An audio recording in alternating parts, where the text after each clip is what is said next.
তারপরে মানে ওই আমার আঙ্কেল ড্রিঙ্কস করে আসে, বাসায় আসার পরে আমার আন্টি বললো যে একা একা কেন করতেছেন, বা মানে এটা তো বাসায় আনলে আমরাও তো করতে পারি। তো আমি জাস্ট ফান হিসেবে মনে করছি যে কি আমার আঙ্কেল কি ড্রিঙ্কস করবে নাকি, তাও বাসায় এনে। আমার আঙ্কেল ছিল একজন হাজি, হ্যাঁ হজ করে আসছে সে। পেশায় কি করতো উনি? তার পেশা ছিল ইম্পোর্ট এক্সপোর্ট। আচ্ছা, ইম্পোর্ট এক্সপোর্ট করতো। ওকে, তারপর? তো আন্টির কথা মতো আমার আঙ্কেল পরদিন একটা বোতল নিয়ে আসে বাসা, আনার পরে আমি, আমার আন্টি, আমার আঙ্কেল মানে ওই প্রথম আমার লাইফে ড্রিঙ্কস করা ক্লাস 10 এ। তো ড্রিঙ্কস করছি, করার পরে কতটুকু খাইছি মনে নেই, পরে মানে যা শুয়ে পড়ছি, মানে সেন্স ছিল আমার, শুয়ে পড়ছি গিয়ে। তো সেই দিন রাতে ফার্স্ট আঙ্কেল আমার রুমে আসে, আসার পর সে আমার পাশে যে শুয়েছে, তাও আমি বুঝতে পারছি আমার পাশে আমার আঙ্কেল শুয়েছে, কিন্তু আমার গায়ে টাচ করেনি সেদিন। সে গায়ে টাচ করেন, তো অনেকক্ষণ শোয়া ছিল। আমার আন্টি ভাবছে হয়তো আমি ঘুমায় পড়ছি, কিন্তু আমার আঙ্কেল পাশে শোয়ার পরে আমার ঘুমটা ভাঙছে, মানে ঘুম ছিল না, মানে তন্দ্রা ভাবছি এরকম, যে ঘুম আসবে এরকম। তোমার আঙ্কেল যখন পাশে শুচ্ছে তখন আমি টের পাইছি আমার আন্টি আসছে। আসার পর ওরা ফিস করে কি বলছে সেটা আমি জানি না, মানে বুঝতে পারিনি যে কি বলছে। তার কিছুক্ষণ পর আমার আঙ্কেল আবার চলে গেল। চলে যাওয়ার পরে তারপর দিন আবার আনছে, মানে এরকম সপ্তাহখানি চললো, প্রতিদিন ড্রিঙ্কস করতে হবে। তোমার লাস্ট আমি একটা পর্যায়ে মানে বিরক্ত হয়ে গেছি যে এইটা কি, একটা মানুষ কতক্ষণ এটা খেতে পারে। চতুর্থ দিন যেদিন আনছে সেদিন মানে আমি ওকে ডিনাই করছি যে আমি খাবো না এটা। কেন খাবি না? আন্টির প্রশ্ন, কেন খাবি না? আমার কাছটা ভালো লাগে না, আমি খাবো না। তো বলতেছে যে আমরা খাইতেছি না, আমি খাবো না, আমার কাছে ভালো লাগে না, আমি খাবো না, কারণ এইটা খাইলে দেখা যাচ্ছে আমি ঘুমে থেকে করতেছি। তারপর দিন 10টা 11টায়, ওই সময়টা আমার স্কুলে যাওয়া হইতেছে না। আপনি কি ফিল করতেন ওই সময় খাওয়ার পরে? এটা খাওয়ার পরে কি ফিল করতাম যে আমার লাইফে একটা চরম দুর্ঘটনা আসবে। আপনার এই টেনশনটা কাজ করতো? এটাই কাজ করতো। আর এতটুকু মানে পর্যাপ্ত পরিমাণে আমি খেতাম যতটুকু পারবো, যাতে আমার সেন্স আমি মানে না হারাই। ওকে, মানে সেন্সটা যেন থাকে। তো ওরা আপনাকে একেবারে সেন্সলেস করতে চাইতো, রাইট? ওকে, দেখা গেছে যে মানে প্রথম একটা বোতল আনছে, আনার পর যে একটা বোতলে টোটাল হচ্ছে 3-4টা করে 3টা করে হয়। আমারটা খাওয়ার পর দেখা গেছে আমার আঙ্কেলও তো আমাকে খাচ্ছে, বসে একটু খাই ফেলো আমারটা। আমার আন্টিও একই কথা, আমারটা একটু খাতো। তো মাঝে মধ্যে দেখা গেছে যে আমি রান্নাঘরে নিয়ে ফালাই দিয়ে আসছি, ওরা কথা বলতেছে ওদের মতো, তো রান্নাঘরে নিয়ে ফালাই দিয়ে আসছি। পঞ্চম দিন রাতে আমার আন্টি বলতেছে, আমার বাবার নাম হচ্ছে মালিক, তো আমার বাবার নাম ধরে বলতেছে যে বর্ষার বাবার জন্য আজকে না, মালিকের জন্য আজকে আমার এই অবস্থা, আমি প্রেগনেন্ট হচ্ছি না। তো আমি মনে মনে প্রতিজ্ঞা করছি যে আমি মালিকের মা পাই, বোন পাই, মেয়ে পাই, যাকেই পাই আমার হাজবেন্ডের কাছে রেখে ওইখানে ওরে প্রেগনেন্ট করবো এবং সে বাচ্চা আমি নেব। আর তখন এই ব্যাপারটা তো মানে পুরোপুরি বুঝে যায়, তাহলে আমার উপরে সেটা হবে, যেহেতু এরকম করতেছে ওরা। তো ওই দিন মানে দেখা গেছে যে এতটাই খাইছি যে ভয় করতেছিল যে পারবো কিনা, আমি আমার ট্যাকেল দিতে পারবো কিনা। তো ওই দিন কিছু হয় নাই। তার মানে লাস্ট যেদিন, ওই দিন ওরা মানে 3টা বোতল আনছে, 3টা বোতল আনছে। আনার পরে আমার একটা দিল, আন্টির একটা, আর তার একটা। তো বলতেছে যদি পুরো বোতল শেষ করতে না পারো তাহলে এই বোতলের দাম দিয়ে উঠতে হবে। তো আমার আন্টি বলতেছে বর্ষা দিবে কোথা থেকে? তো বললো যে বর্ষাটা না আমি দিয়ে দিলাম যদি না পারে। তো ওই দিন মানে ওই পুরোটা আমি খাইছি। আমি একটু থামাচ্ছি। এই যে আপনি এর আগের দিন বেশ কিছুদিন ধরে খাচ্ছেন, আপনার খালু তো আপনার রুমে আসতো, উনি সেই সময় কি ধরনের আচরণ করতো আপনার সঙ্গে? চেষ্টা করতো কোনো কিছু করার? না, কোনো কিছু চেষ্টা করতেন, এমনি গায়ে হাত দিয়ে শুয়ে থাকতো। ওকে। আর সে যখন গায়ে হাত দিত তখন মানে আমি একটা করতাম যে আমি ঘুম, বা দেখা গেছে মানে গায়ে হাত দিতে বলতে মানে অন্য কোনো খারাপ কোনো জায়গায় হাত দিত না, পেটের উপর হাত দিত, এই পর্যন্তই শুয়ে থাকতো। তো লাস্ট যেদিন মানে আমার সাথে ওই ঘটনাটা ঘটবে, তো সেদিন মানে আমি চরম সুযোগ পেয়েছিলেন। Let me ask you one thing, সেটা হচ্ছে আপনি তো জানেন যে এই ধরনের ঘটনা ঘটতে যাচ্ছে, আপনি আগে থেকেই জানেন। সো আপনি মাঝখানে অনেক বড় একটা সময় পেয়েছেন, আপনি ইচ্ছে করলে পালিয়ে যেতে পারতেন, আপনি ইচ্ছে করলে একটা বাসা থেকে পালিয়ে অন্য কোথাও চলে যেতে পারতেন। Why don't you try? আমি তখন ভাবছি যে আমি কোথায় যাবো পালায়, আমার ফ্যামিলি আমাকে বিশ্বাস করতেছে না। এক্স্যাক্টলি, যার ফ্যামিলি তো আমাকে বিশ্বাস, আমি মানে এখান চিটং থেকে পালা কোথায় যাবো? ঢাকা, তার মার কাছে। মানে তারা তোমাকে বিশ্বাসই করতেছে না যে এই ধরনের ঘটনা আমার সাথে ঘটবে, বা তারা করতেছে। তাদের ধারণা যে আমি সম্পূর্ণ মিথ্যা কথা বলছি তাদের সাথে। সৎমা তো বিশ্বাস করে নাই, সৎমার কাছে জায়গা করতে পারতেন, সৎমার কাছে থাকতে পারতেন না, রাখতো না আমাকে। কারণ আমার বাবাকে আমার যে 2 মা প্রচন্ড বিশ্বাস করে, ভালোবাসে, ভয় পায়, মানে সে যা বলে তাই।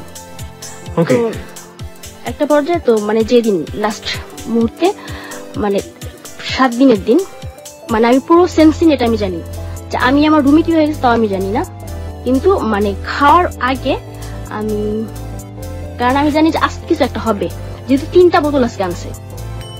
তো দুর্ভাগ্য যে আমি কিছুই বুঝি নাই বা কোন রকম কোনো অনুভূতিও নাই। মানে 2 মাস পরে দেখলাম যে পিরিয়ড যেটা মেয়েদের, এটা বন্ধ হয়ে গেছে, আমার বন্ধ হয়ে গেছে। তো তখনও বুঝতে পারছিলাম না যে আমার পিরিয়ড কেন বন্ধ। তো আমি আমার যে সৎবোন আছে, ওর তখন বিয়ে হয়েছে, নতুন বিয়ে হয়েছে, ও প্রেগনেন্ট। তো ভাবলাম যে ওই যেহেতু প্রেগনেন্ট, তাহলে আমি যদি প্রেগনেন্ট হই তাহলে অবশ্যই বলতে পারবে। তো জিজ্ঞাসা করলাম, আচ্ছা মেয়েদের কি পিরিয়ড বন্ধ হয় কখনো? তো বললো যে হ্যাঁ, মাঝে মধ্যে বন্ধ হয়, 2-1 মাস এরকম বন্ধ থাকে এটা। তো বললো কেন? আমি কি এমনিতেই। 3 মাস চলে গেল, কোনো কিছু হচ্ছে না। তো কি করবো, কার কাছে বলবে ব্যাপারটা আমি? তো যেহেতু এটার জন্য দেয় আমার আঙ্কেল, অবশ্যই সে জানে। তখন মানে আমি আমার আঙ্কেল সেদিন মানে নিজে থেকে বলছে যে আজকে আমি ড্রিঙ্ক করবো। তোমার আঙ্কেল আমার দিকে তাকায় রয়েছে অনেকক্ষণ, তাকার পর বলছে ঠিক আছে আনবো। তো সে আনছে, আনার পর আমার কথা হচ্ছে যে মানে ওই মানে স্বাভাবিক অবস্থা তাকে আমি ব্যাপারটা বলতে পারবো না যে আমি প্রেগনেন্ট বা আপনি আমার সাথে কিছু করছেন কিনা, এটা বলতে পারবো না। তো দেখা গেছে যে একটু অ্যাবনর্মাল হয়ে ব্যাপারটা বলতে হবে তাকে আমার। খাওয়ার একটা পর্যায়ে যখন আমার আন্টি বাথরুমে গেছে, তখন আমি তাকে জিজ্ঞাসা করছি যে আপনি আমার কাছে সত্যি কথা বলবেন? তো বললো যে হ্যাঁ বলবো, কি হয়েছে, আপনি কার সাথে কিছু করছেন? তো সে আমার দিয়ে অনেকক্ষণ তাকায়, তাকানোর পরে সে মানে হ্যাঁ না কিছুই বলতেছে না। কেন, কি সমস্যা? আমার মনে হচ্ছে আমি প্রেগনেন্ট।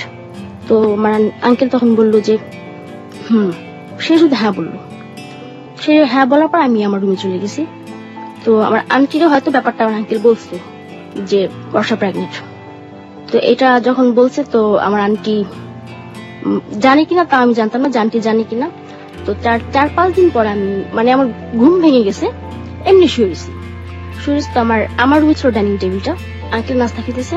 আন্টি বলতেছে যে আমরা যেটা প্ল্যান করছিলাম সেটা হয়েছে, কিন্তু যখন বাচ্চাটা যখন প্রসব করবো, ওকে দেবে এই বাচ্চাটা? আমার আঙ্কেল বলতেছে যেহেতু ওর বিয়ে শাদী হয়নি, অবশ্যই দিয়ে দেবে, আর এটার জন্য ওর কিছু একটা আমরা দেবো। তখন আমার আন্টি বলতেছে যে আপনি তাহলে একটা কাজ করিয়েন, ওর জন্য খুব ভালো একটা ছেলে দেখিয়েন যাতে আমরা ওর বিয়ে শাদী দিতে পারি। তোমার আঙ্কেল কিছু আঙ্কেল অফিসে চলে গেছে। তো আমি তখন মানে পুরোপুরি শুয়ে গেলাম যে আমার আন্টি ব্যাপারটা জানে, এবং আমার আন্টির প্রশ্রয়ে আমার আঙ্কেল আমার রুমে আসছে। একটা জিনিস খটকা লাগবে সবার কাছে, সেটা হচ্ছে একটা মেয়ে যখন প্রেগনেন্ট হয় তার শারীরিক অবয়ব চেঞ্জ হয়। তারা যে প্ল্যানটা করেছে আপনাকে প্রেগনেন্ট করে আপনার কাছ থেকে বেবিটা নিয়ে নিবে, এখন কথা হচ্ছে যে আপনি যে অবস্থায় আপনার শরীরে যে চেঞ্জটা হতো সেই অবস্থায় কি আপনি নিঃসন্দেহে যে কোনো জায়গায় তাদের এগেইনস্টে ক্লেইম করতে পারতেন, বা আপনার ফ্যামিলি যে আপনাকে বিশ্বাস করতো না সেইটা আপনি দেখায় বলতে পারতেন যে দেখো আমার কি করেছে বা কি অবস্থা, এরকম সুযোগ তো ছিল না? আমাকে মানে আমি এটা মানে 7 মাস পর্যন্ত আমি মানে গর্ভে ধারণ করছি। ওকে, যাই আমরা সিরিয়ালি যে গল্প একের পর এক কি হয় তারপর। তো যখন 3 মাস, তো আমি আমার আঙ্কেল বাসা আসার পরে আমি তখন জানলাম যে আমার আন্টি ব্যাপারটা সম্পূর্ণ জানে, এবং ওর প্রশ্রয় এটা হয়েছে। কারণ একজন ওয়াইফ যদি তার হাজবেন্ডকে প্রশ্রয় না দেয়, স্বর্ণ একটা মেয়ের কাছে কখনই আসতে পারে না। তো তারপর কাউকে কিছু বলি না, চুপচাপ থাকি। তো মানে আমি শুধু মানে যখন আমার আঙ্কেল বাসায় আসে, তখন আমি শুধু থাকি যে তার মোবাইলটা আমি কখন নিব, যে যখনই হোক আমার মাকে আমি ব্যাপারটা বলবো যে আসো এখানে আয়সা দেখা জমা কি অবস্থা। তো যখন রাত্রেবেলা মোবাইলটা চার্জে রাখতো, আমি চার্জে থেকে আনার পরে দেখতাম যে এটার মধ্যে কোনো সিম কার্ড নেই। যে আমি যে ওরা বুঝতে পারছে যে আমি অবশ্যই ব্যাপারটা জানাবো, বাইরে কোথাও যোগাযোগ করবো। আপনি কি সারাদিন বাসার মধ্যে বন্ধ করে রাখতো ওরা? আপনাকে স্কুলে কোথাও ভর্তি করেনি? ভর্তি করছি কিন্তু যাওয়া হয়নি। আপনাকে যেতে দেয়নি কখনো? যেতে দেয়নি কখনো, বাসার মধ্যেই ছিলাম। তো আমার 4 মাস হয়ে গেছে। 4 মাস যখন হলো, তখন আমি আমার আঙ্কেলকে বলতেছি যে আপনি যদি এটার কোনো ব্যবস্থা না করেন তাহলে আমি সুইসাইড করবো। সুইসাইড বুঝেন? আমি সুইসাইড করবো। তো আমার আঙ্কেল বলতেছে যে সমস্যাটা কি? তোমার আন্টির কাছ থেকে থাকবে তাই না? দিয়ে দাও। তা আমি বলছি যে না, আমি দেবো না এটা, আমি এটা জন্মই দেবো না। আপনি যা করার একটা কিছু করেন, তা না হলে কিন্তু আমি এইখানকার সবারই ব্যাপারটা বলে দিব। আপনি কি চাচ্ছেন যে আপনার মান সম্মান এখান থেকে হারা যায়? কারণ তারা খুবই সম্মান করতো সবাই এখানে। তো আঙ্কেল হয়তো একটু ভয় পায়, ভয় পাওয়া যাওয়ার পর বলছে আচ্ছা ঠিক আছে আমি দেখতেছি। দেখো, তো সে রাত্রে আসার পর আমার জন্য 2টা ট্যাবলেট নিয়ে আসছে, যে প্রেগন্যান্সি নষ্ট হওয়ার জন্য। তো নিয়ে আসছে, আনার পর সে আমাকে দিচ্ছে, তারপর বললো তোমার আন্টি যাতে না দেখে। এটা বলছে যে তোমার আন্টি যাতে না দেখে, তুমি 2টা আজকে একটা খাবা রাতে, কালকে রাতে একটা খাবা। তখন আপনার প্রেগন্যান্সির কত মাস চলছিল? 4 মাস। ওকে, 4 মাস চলতেছে। তখন খাওয়ার পর দেখলাম যে কোনো কিছুই না। তারপর আঙ্কেলটা আবার ব্যাপারটা বললাম যে কিছুই হয়নি। তো বললো যে, তখন আমার কাছে মনে হলো যে এটা হয়তো তাহলে আমার আঙ্কেল ওই ধরনের কিছু আনেনি, এমনিতে হয়তো অন্য কোনো ট্যাবলেট আনছে সেটা। তো একদিন নিচে গেছি আমি, দোকানে পাঠাইছে আন্টি আমাকে, কি জন্য মানে দোকানে পাঠানোর পর ওই ট্যাবলেটের খোসাটা আমি নিয়ে গেছি। তো নিয়ে যাওয়ার পর ডাক্তারে দেখলাম যে এটা কিসের ট্যাবলেট। তো বললো যে এটা কে খাইছে? ডাক্তার বলছে এটা কে খাইছে? আমি তোমার আন্টি। এটা তো প্রেগন্যান্সি নষ্ট হওয়ার ট্যাবলেট। সে কি এটা জেনে খাইছে না জেনে খাইছে? আমি না জেনে খাইছে সে, কিন্তু মানে তার তো কিছু হয়নি, এর জন্য মানে আমি তাকে আমার বলছে জিজ্ঞাসা করার জন্য। তো আমি তো হচ্ছে না কেন, তাহলে তো পিরিয়ড হওয়ার কথা, হয় না। তারপরে 6 মাসে পড়ে গেল, 5 মাস 6 মাসে বই কেটে গেল। তারপরে সে আরেকটা ওষুধ এনে দিছে, সেটাও কোনো কাজ হয়নি। তারপরে মানে কি করবো এই মুহূর্তে আমি শুধু আমার আঙ্কেলের প্রেশারে কি করি, কারণ আমি সাথে কোনো কথাই বলি না, মানে ওই ব্যাপারটা নিয়ে আমি কোনো কথা তার সাথে বলিনি কখনো। আঙ্কেল যখন বেশি প্রেশারে পড়ে গেছে আমার উপর, যে আপনি যদি মানে এই কয়েকদিনের মধ্যে কিছু না করেন এটা, মানে তখন মানে আমি যে প্রেগনেন্ট আমি মানে বুঝতেছি, বোঝা যাচ্ছে, মানে দেখে বোঝা যাচ্ছে যে আমি প্রেগনেন্ট, যে 7 মাসে পড়ে গেছে। তো তখন প্রেশার দিছে, যে বললাম যে আপনি যদি কিছু না করেন তাহলে আপনি অবশ্যই চান না যে আপনি এখান থেকে মান সম্মান হারান, আর এখানে সবাই দেখতেছে আমি কিন্তু বাসা থেকে বের হই না, বা আপনারা অন্য কিছু একটা বলবেন পারবেন না, আমি যাবো তাই কিন্তু হবে। তো আমার আঙ্কেল বললো কি, আন্টির সাথে হয়তো ব্যাপারটা শেয়ার করছে। শেয়ার করার পর আন্টির একটা বান্ধবী ছিল, নাম রাবিয়া, মেয়েটা চিটং এর ছিল। তো ওই রাবিয়ার কাছে ব্যাপারটা, রাবিয়াকে ফোন করছে, ফোন করে বলছে যে রাবিয়া তুই একটু বাসায় বসাতে একটা অঘটন ঘটায় ফেলছে, এখন যেহেতু আমার এখানে আছে আমার এই ব্যাপারটা দেখতে হবে। এটা আমার আন্টি বললো। তো আন্টি আমার বললো যে ভুলেও যাতে রাবিয়া না জানে যে ব্যাপারটা কি, তুই বলবি তুই ঢাকায় একটা ছেলের সাথে প্রেম করছিস, ওইখানে ওর সাথে ছিলি, তখন তুই প্রেগনেন্ট হয়েছিস। এটা আমার শিখাই দিল।